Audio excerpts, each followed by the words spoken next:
let's get you more on that. Voting that has now begun in Bangladesh, 7 a.m. Indian Standard Time, as the country heads to a crucial national election. The first since July 2024, uprising that ended former Prime Minister Sheikh Hasina's 15 years of rule.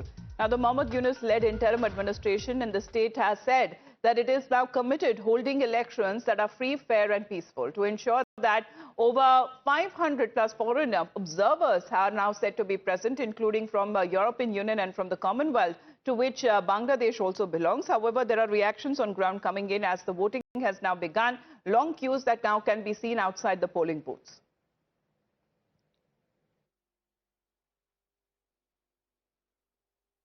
We are very excited as voters of Dhaka 17. We are very excited because we couldn't vote for the last 17 or 18 years.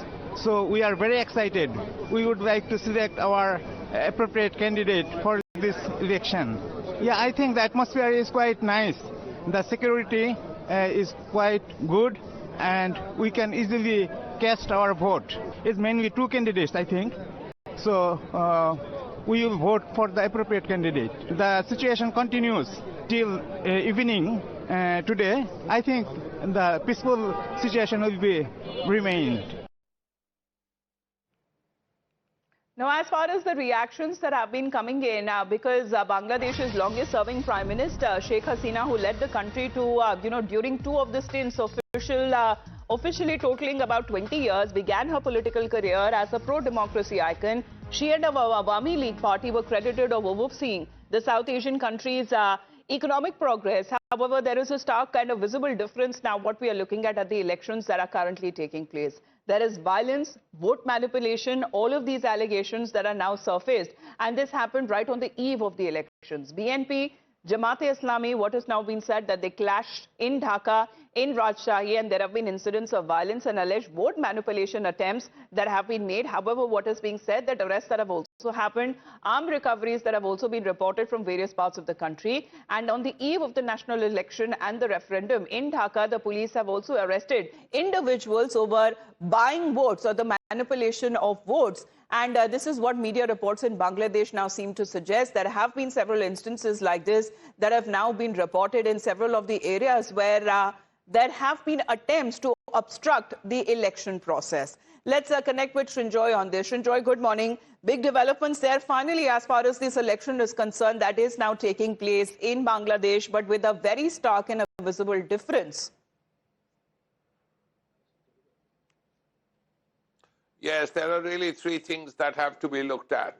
First, the fact that the Awami League, which is perhaps the largest party in Bangladesh, the party of Sheikh Mujibur Rahman, the party of Sheikh Hasina, and of course the party that worked for independence of Bangladesh, is not taking part. That's the first thing. The BNP is taking part.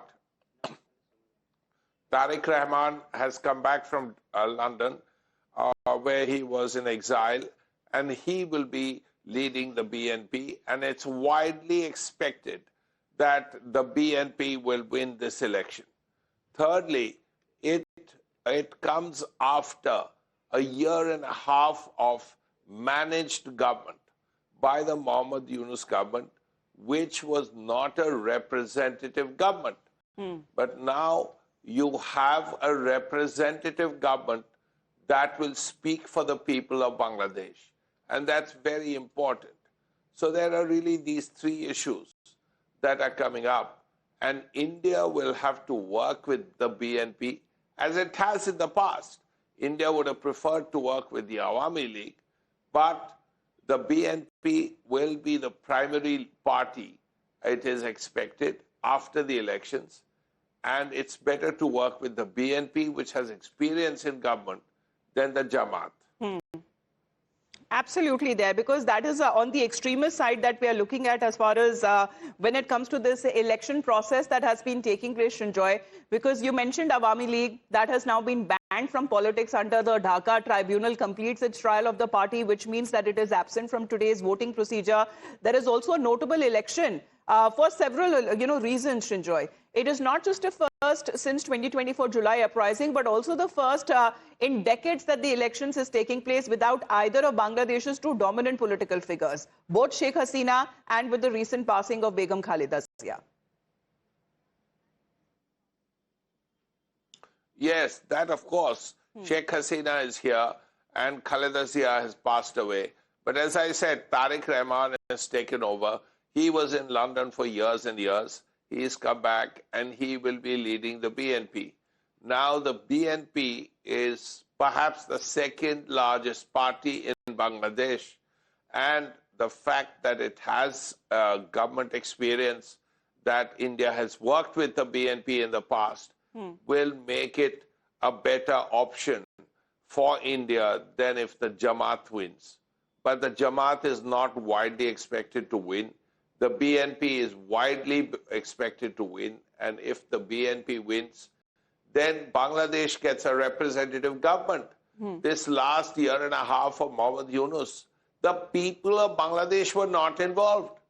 This was an arbit government in some ways. And the fact that the election is happening is a clear sign that the people of Bangladesh wanted this. It must also be mentioned that the army, the Bangladesh army, which has been in power for some years in between, was also keen on an election. When was the last time that the army in any country has said, let's have the elections, let's have the elections?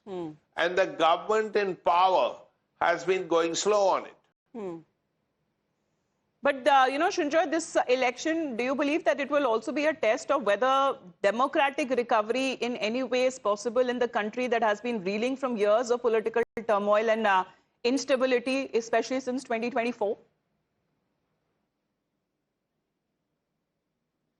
Let's be optimistic. Let's hope that there is a chance. This is a moment of hope that regardless of whether the election is representative, because the Awami League is not there. Even then, you have the BNP, you have other parties, you have independents, you have an election with observers.